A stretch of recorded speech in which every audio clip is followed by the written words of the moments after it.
Okay. I don't need to go too fast. Thank you so much. It's a pleasure to be here. Wish I could have gotten here a little bit earlier. I'm Graham Fogg. I'm a professor of hydrogeology, so I work on groundwater, and I'm not sure where that title came from, actually. So, but I think I was supposed to review it and didn't, but had I reviewed it, it probably would have been a title more like that. I'm with UC Water. I'm UC Davis, but UC Water is a 4-year-old funded by the UC Office of the President. And this is where the president of UC says, you campuses are too siloed. I want to take proposals on projects, research projects, initiatives where the campuses work together. So a proposal was submitted on water security. The campuses of UC Davis, UC Merced, UC Berkeley, and UC Santa Cruz got this multi-campus research initiative. It's a 4-year thing. We've been 3 years into it about, and there might be another 4 years if it's refunded. And what I'm going to show you are the results of about on this. And one of the things we recognize in UC Water Security and Sustainability Research Initiative is California has a water storage problem. It's getting worse because of climate change. It's getting harder and harder to store the water you want to store in surface reservoirs. The reaction is what? Well, we need to build more reservoirs. We need to build more dams, right? But guess what? There's 3 times as much unused storage space underground in the Central Valley alone as all of the surface storage space in California.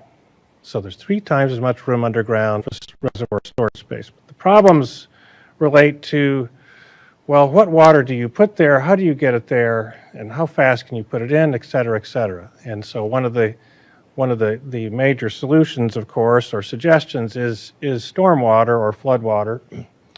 And this one of our projects, and this is largely between UC Davis and UC Merced, but I'm going to be showing mainly the UC Davis results here today because they're mostly in the lower watershed.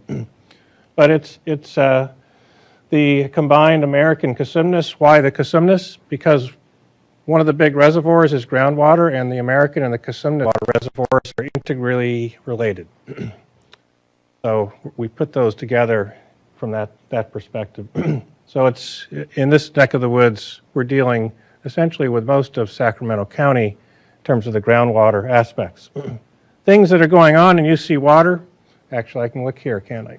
Mouse, huh? Okay. So there's a project on headwaters instrumentation. There's an incredible wireless sensor network that UC Merced has in the Upper American for monitoring snow, evaporation, precipitation. And I'm not going to be referring to that today. There's Folsom reoperation. I'll refer to some of that work. We've redone Folsom operation with by extending their operational model. Floodplain recharge in the Cosumnes, that's ongoing, but I'm not going to refer to it today. Groundwater basin reoperation. So the idea here is, you know, if all of your money were in 2 bank accounts and there were unknown amounts of withdrawals from the unknown account to the known account, you know, how would your financial security be? Well, it would be terrible. But that's how we've been managing surface water and groundwater. We've got an account that we've been managing pretty well, the surface water, because you can see it, easy to manage compared to groundwater. And then the groundwater account has been there and mainly being pumped, and we pump and we hope for the best. And that's how it's been done around the world. So we're kind of in that situation now, and that's changing, of course, because of Sigma. But the idea here is, well, what if we really operated the groundwater reservoir in an integrally related way? What might we gain? We set out the hypothesis that you could gain a lot of water, and I'll give you some preliminary numbers today on that. Then there's targeted recharge, capitalizing on the heretofore unknown subsurface architecture. I'll show you some examples of that on little uniqueness in terms of like a Yosemite Valley of recharge kind of uniqueness that's right in Sacramento County. Whole watershed maximization of surface water and groundwater, that's kind of tying things all together. And then we're installing a groundwater observatory. to provide more real-time feedback on this groundwater reservoir. And a lot of what this is also captured in a new white paper that's in review from DWR that they call FloodMAR.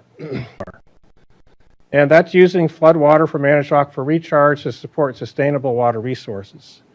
And in Kamiar Gaveci's words of the State Water Plan group, DWR some in DWR see this as their moonshot of changing water resources. Basically, most of what's in that plan that's still in review are the kinds of things that I'm listing here on our UC Water initiatives. We'd like to think we inspired some of that, actually. I think we did.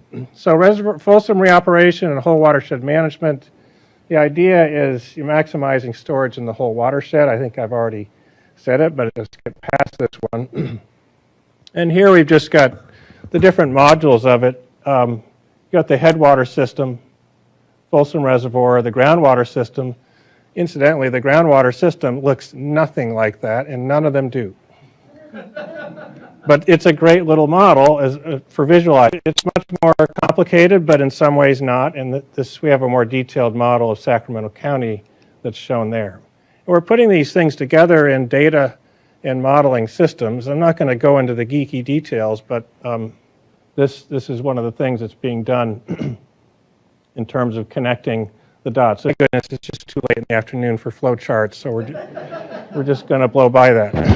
So it's a multi-objective optimization where we've optimized the groundwater and the surface water. The work is ongoing, but again, I have some interesting numbers. And basically, what we've done is to rerun the PAC to 2003. So you've got a 10-year period that included lots of different kinds of water years, ranging from wet to critical to dry, etc. So it has kind of the full gamut, which is a nice characteristic of this. And we've total water storage, both in Folsom and in the groundwater basin. One of the ways of thinking about this is if you could build another Folsom Lake and not have any of the environmental negatives and not cost much, would you do it? Sure. But how do you do that? Well, there's almost enough storage capacity in central Sacramento County to store about 2/3 of the volume of Folsom Lake. Even though Sacramento County is not considered a highly overdrafted basin. So that's what the American-Cosumnes Basins for this FloodMAR kind of concept. It's a place that has all the pieces essentially for us to pursue this kind of issue. Anyway, we're maximizing total water storage, maximizing hydropower. We're also working on maximizing survival of the fish into the release management. That's another project by Jay Wand and Lauren Adams that's not connected to these two yet, but it's in the process of happening. Physical constraints, minimum flow requirements in the American based on 2006 FMS, local demand, etc.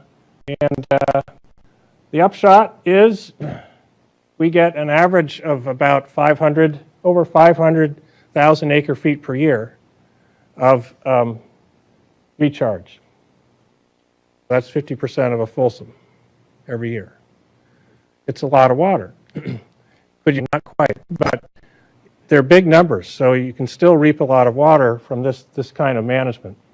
At the end of this 10-year simulation, recharge was 5 million acre feet.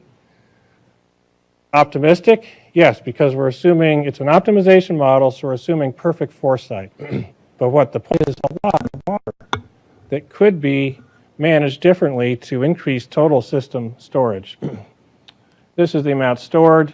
Stream flow increases this amount. And there's some water moving into other basins, adjacent basins, in the amount shown here. So that's the basic consequence. And here's Folsom Reservoir storage. So we're not doing it by reducing water stored in Folsom. And just to give summaries, here's cumulative groundwater storage. If you continue business as usual, it's this. right here. Joint operation of the groundwater system and the reservoir system and recharging more aggressively. This is the increase in storage. And then if you stop it there, then the storage starts going down again. So basically, it's a key part of this, one of the key conveyance to get the water to likely recharge areas. That's Folsom South Canal. And it has the capacity to handle those flows that I was providing. So those numbers are accounting for the amount of water you could reap from reoperation of Folsom based on flood flow in the basin and not overstepping the capacity of Folsom South Canal. And also not exceeding the minimum flow requirements in the American to the Delta. And downstream flow, these are the downstream flows historically for that time versus our maximizing storage case. So that's, but not dramatically so. Here's the change in groundwater storage and surface water storage over that time period. So the hypothesis is proving to be correct as a proof of concept for this. As well, we can provide information that can then incentivize people to take action to change their water security situation. Now, the original title alluded to these geologic features that we've been mapping in Sacramento County, and that's what this is about. This is real. And here part of the story is during the last ice age, about 16,000, 18,000 years ago, the Sierra Nevada was glaciated, and sea level was about 400 feet lower than it is today. Right? When sea level was that low, all these rivers, really different rivers at that time, but all these rivers in size, there were canyons about 100 feet deep on all those rivers. So, and then what happened when the glaciers melted? Well, the glaciers took thousands of years to melt, but picture Alaska glacier melt-fed streams flowing hard and depositing gravel. And then the rivers in size during the glacial maximum, and then when the glaciers melted, these canyons filled with very coarse sediments. Who cares? Well, it's important because in the Central Valley, most of the system is not aquifer. Most of it's silts and clay. There's a problem recharging that system in terms of getting the water deep enough into the system to do much good. These, we call them incised valley fill deposits. I had a PhD student that worked on it years ago. There's papers down here on this. The thing about these is every major stream draining the Sierra has one. Two have been discovered. That's a statement on the state of a lack of subsurface characterization in California. But it's an important thing to know for these kinds of studies. So we've found one in Sacramento County. And here's the American, the Cosumnes. This red's an ancient incised valley fill deposit when the American used to flow down towards where the Cosumnes is and then on to the Delta. So we mapped it in detail. How did we do that? Well, we took 1,200 well logs from Sacramento County, and I locked 2 undergraduates and a graduate student in a room for about 3 months.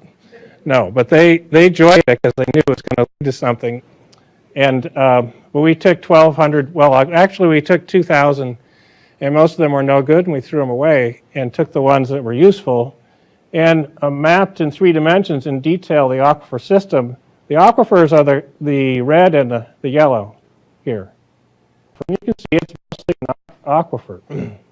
But these gravel zones here connect in the deep subsurface, and that's your really opportune location for recharge in the Central County. You can recharge almost anywhere and do some good, but when you need to recharge a lot, this is that incredibly valuable, but as yet unexploited, unused recharge resource.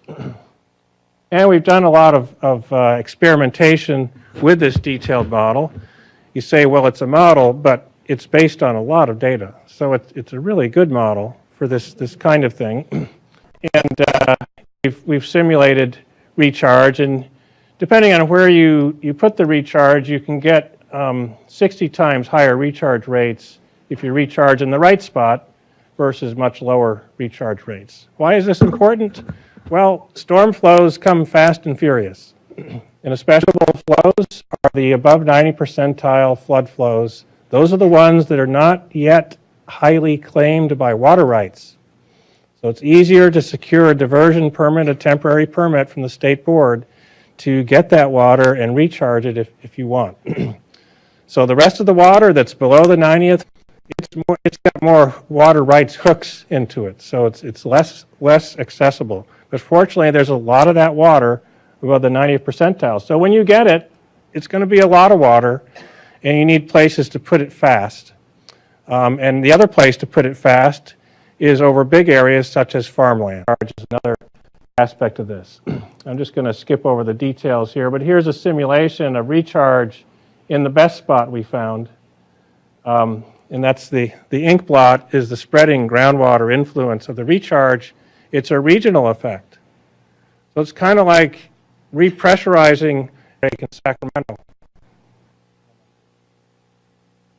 Imagine there's a water main break in Sacramento. What happens to the water pressures?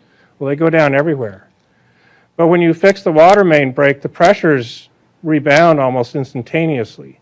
In these kinds of groundwater systems, if you recharge them and repressurize the groundwater system regionally, people think that the groundwater is old, so it takes thousands of years to recharge. Well, no. If you do it right in the right places, you can bring the groundwater levels back on a regional basis.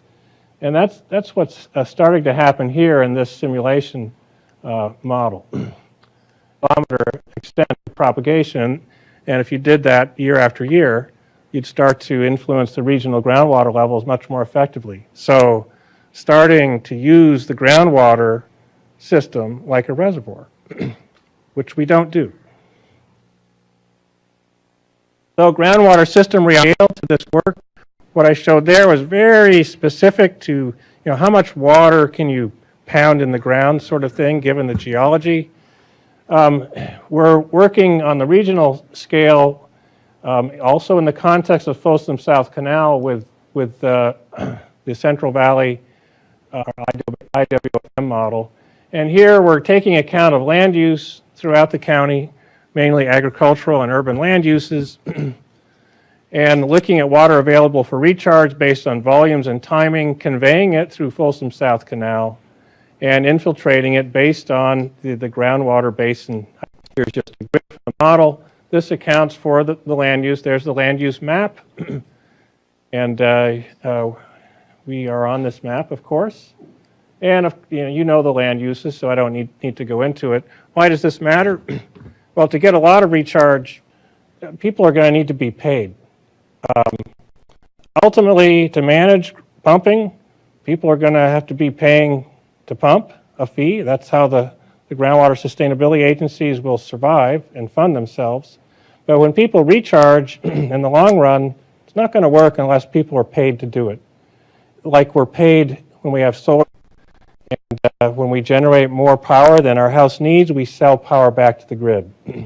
So one of the things we're working on in UC Water is the idea of net metering, like in solar, but for water, as a way of incentivizing recharge. So we've built a hydroeconomic model of the groundwater for Sacramento County, basically, and we're running economic optimizations of how much recharge you could reap based on reimbursement for the recharge. And a related item here is the value of the crops that are being grown. The folks that are growing higher value crops are more inclined to let their land be used for recharge and also be compensated for it. So that's another matter, and don't really have time to go into it, but some preliminary results of that in terms of cumulative groundwater storage, kind of recharge and economic optimization plan, significant increase in storage. Again, some estimates of the state's total water overdraft is about 1.5 million acre feet per year, right? Here's a recharge amount over 2 million acre feet per year just in this basin. So I'm not suggesting that that's ever going to happen to that degree in this basin, but it makes the point that there's tremendous potential here for water storage. And the stream flow increases relative to if you don't do the recharge, and basins also are affected. But there's the total recharge from that. So what's it all mean? Just some take-home closing points. A viable recipe for improved water security is genuine integrated management of both surface water and groundwater. The elements to do that here are probably second to none in California in terms of having the water, the flood flows, the storm flows, the places to put the water if the land use planning can sort of catch up with some of these ideas. Maybe that's the biggest if. You've got the conveyance, traditional conveyance can be added. And the geology is favorable to this kind of scheme. Joint reoperation of both Folsom and groundwater reservoir would produce dramatic increases in total water storage. Previously unknown geologic in the groundwater system and would be instrumental in maximizing recharge. The land use on top of those, a lot of it is gravel mining. Surprise, surprise. But if there's interest in really exploiting these features in the system, then maybe there'll be an incentive to, and altering some of that land use. And regional encouragement, I didn't have a chance to kind of paint this picture on the economic aspects, but regional encouragement of recharge across the landscape through economic incentives would contribute quite significantly to increases in total water storage and security.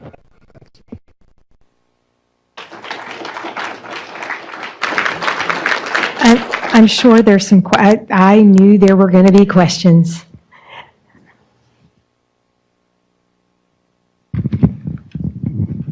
I'm wondering, did you block out any areas available for recharge because of contamination, like aerojet? And are you taking into account migrating plumes of contaminated groundwater, that sort of thing, in your modeling? Yes, and around aerojet, there's not especially great deal of farmland. The economic optimization was mainly on irrigable lands, farmlands that can be irrigated. Yeah, and that's the issue of water quality is another aspect of this, of course, that there could be a whole separate talk on it. But here's the thing, Central Valley-wide, the groundwater quality is degrading. Even if we do better at contaminating less from all of our various urban and agricultural land uses, we will not eliminate shallow groundwater contamination. The only antidote to steadily degrading water quality is adding as much clean recharge as you can whenever you can. I'm not saying dilution is the solution, but in this case, I think in the long run, we will show that the only way to stabilize the water quality regionally, charge as you can, where's that going to come from? Well, most likely flood flows and storm flows. Interesting speech, and I was just kind of wondering about some of the other implementation practices besides ag. It seems to me with some of the ag nutrients, and so probably a lot of farmers wouldn't be interested in doing that. I know some of the orchard guys are, but then they got to put all that nutrient back in. So are there other mechanisms to get into that gravel layer? Well, with ag, yeah, there's a lot of work being done now in Helen Dalka's group, like UC Davis, who is doing a lot of work on farm recharge, including the water quality aspects. But here again, I would say the ag practices are already moving contaminants into the groundwater system. We can minimize that, but we can't eliminate it. Really question how much recharging there is going to make matters worse. It might speed it up a bit, but it's on its way anyway, those contaminants. The other thing is there are crops which are better in that regard than others. For example, with alfalfa. Alfalfa is a legume, so it's not typically fertilized, and it may even help recharge because of that deep rooting structure. So, Helen and her group, Helen's calculated that if you just hit all the alfalfa lands in the Central Valley, you could reap almost enough recharge there to balance the the overdraft. So there's considerations like that, and there's studies on vineyards and almonds and others in terms of effects not only on the crop but on the groundwater quality. Are there any high-tech methods on the horizon that might make it easier to identify these? Is that question a plant? Well, yes, there is. Actually,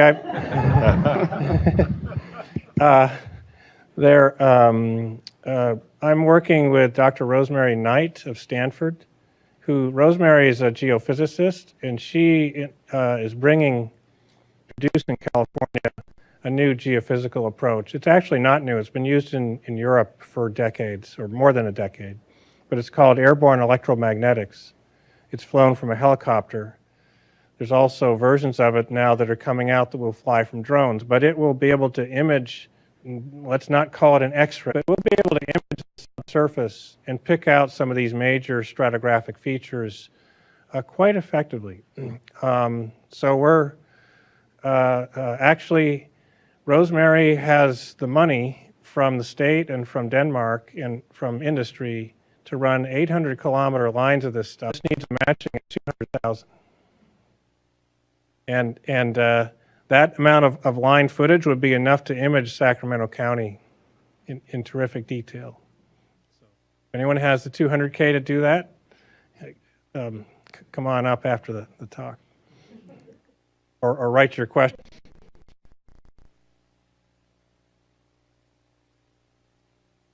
It can. Can you please repeat the question for the people on the web? Question is, to what depth would that airborne electromagnetic geophysical tool investigate? Rosemary's run a demo, and then she's got a beautiful movie of this in the TLAR, and the depth of investigation was over 1,000 feet. But you can use different techniques or focus it more shallow and get better detail shallow too. So it's not as good as the log data itself, the well data. So it's the two together, both the borehole data and the geophysics. But California is so behind on subsurface geologic characterization that Rosemary and I and others think that, well, if California invested in surveys like that, it would help it catch up in terms of what's in the subsurface. You got to store. To do that, you have to define the reservoir better.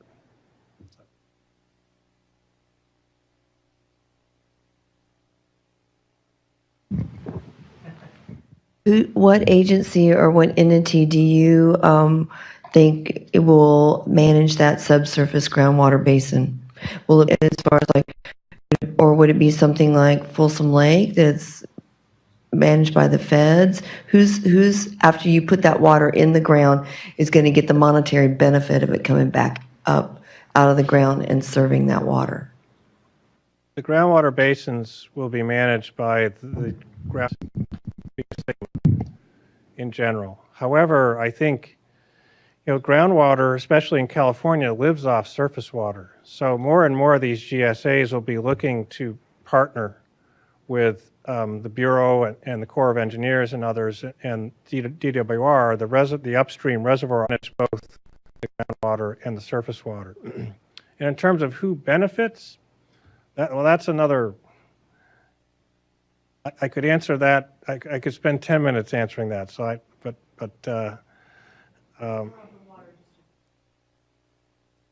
yes, that's right. And in basins where demand is well managed, like Orange County, if you pump more than they know that the basin can handle, then the cost per amount that you pump goes up to a much higher cost.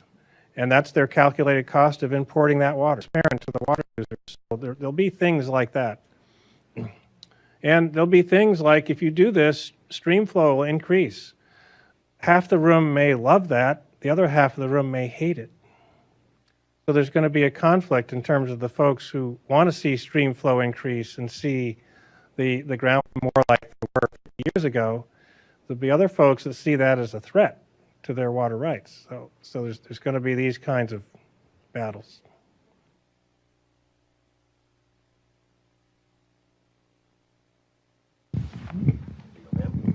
Tigard has these enormous canyons. I have a tour of that area, and they're just immense, deep canyons.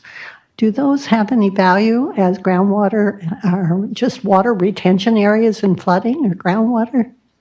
Well, some of them likely coincide with those major incised what I channel thought. deposits. But the devil's there needs to be some controlled recharge experiments in places like that. I know in some of them, people think, well, there's water ponding on these things, but any recharge basin you operate will have to be maintained. And for example, in Orange County, they recharge a lot of water, but every year after they have scraping the silts off of the recharge basins, so there'll have to be some maintenance.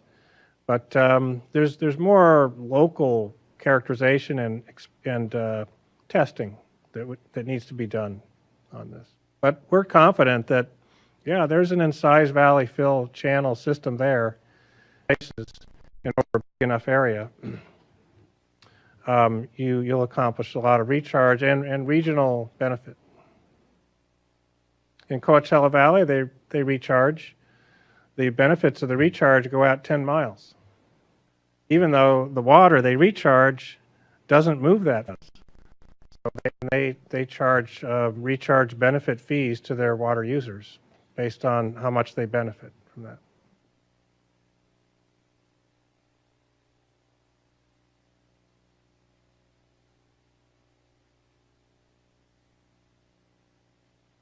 Your feet.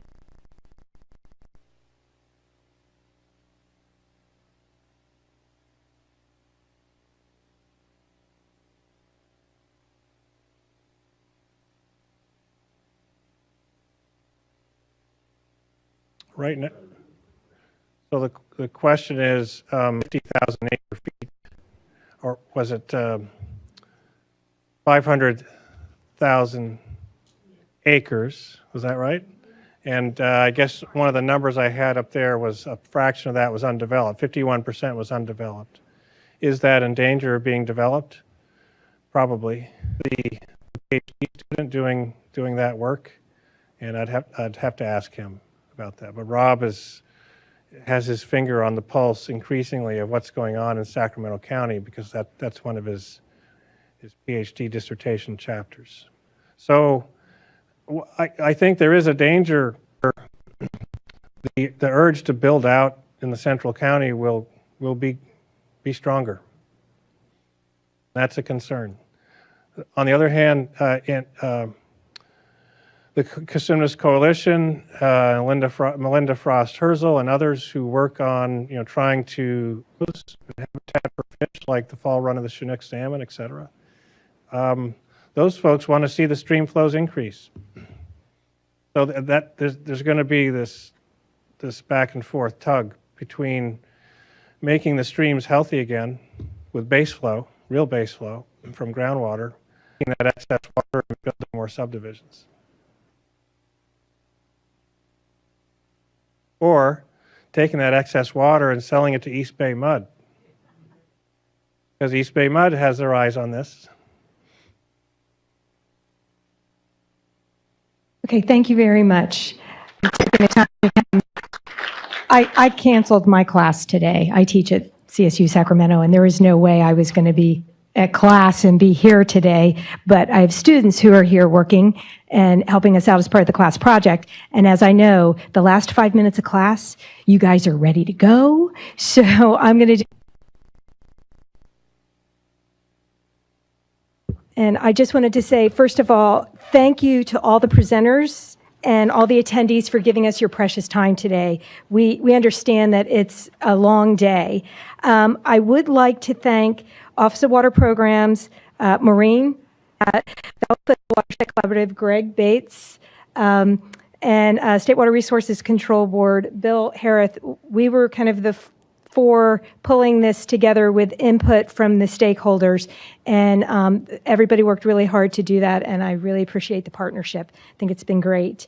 I could not have done this without the sponsors, but the Sacramento Stormwater Quality Partnership, Keep California Beautiful's collegiate affiliate program, which is why we have Sac State Sustainability here, Wood Rogers, Torrent Resources, Larry Walker Associates, City of Roseville, Regional Water Authority, DUDEC, and CBAC us to put this on, and then also to some of that money can be used to have the food and also that mixer afterwards, so don't forget about that.